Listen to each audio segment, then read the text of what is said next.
Hi, my name is Rick, and I used to own a lot of records. If you're about my age, you probably did too. We all sold them for CDs. When we got rid of the CDs and did streaming, and I hate streaming. So come with me as I discover and rediscover vinyl.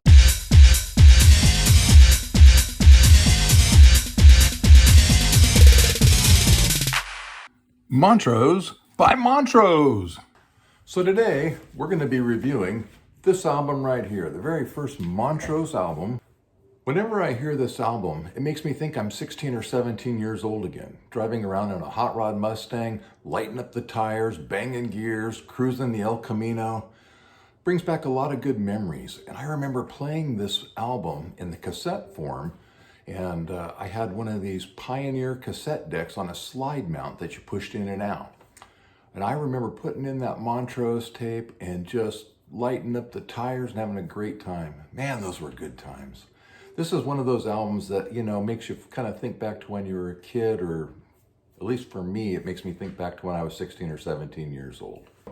The story goes, according to an article in Rolling Stone and what I saw on Access TV with Sammy Hagar talking about it himself, started out with Sammy playing in a cover band that played soul songs. They covered Tower of Power, some James Brown, some stuff like that. Him and his guitarist from his band went to Winterland, which was a big venue in San Francisco back in the day, and they saw the Edgar Winter Band, and they were blown away. So Edgar Winter was out supporting his album, They Only Come Out at Night. Ronnie was the guitar player in his band, and you'll actually hear him on that song Frankenstein. He does some really good work. He also was a studio musician. He played with Van Morrison. He played with a lot of pretty big bands back in the day.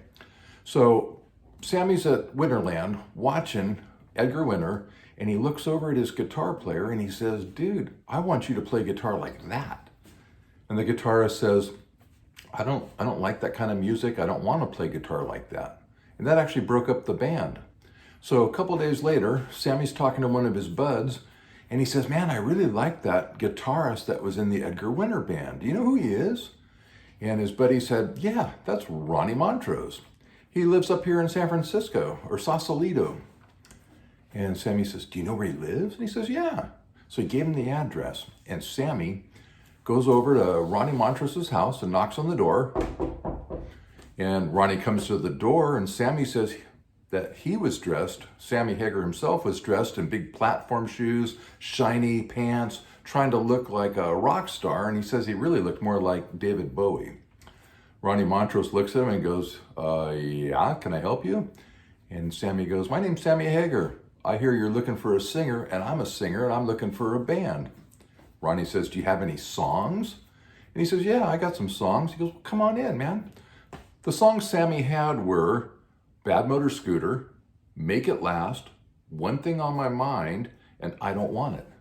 Of the 8 songs on the album, those are the 4 songs that I really like. So anyhow, he shows them those songs. They put a band together.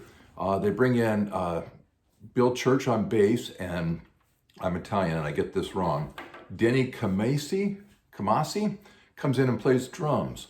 They put the band together. They start practicing. They get a record deal within 30 days, and they're suddenly signed to Warner Brothers. And this is the album that came out. It's a good rock and roll album. It really is. It's not a great rock and roll album. It's not a bad album. So side 1 starts out with Rock the Nation.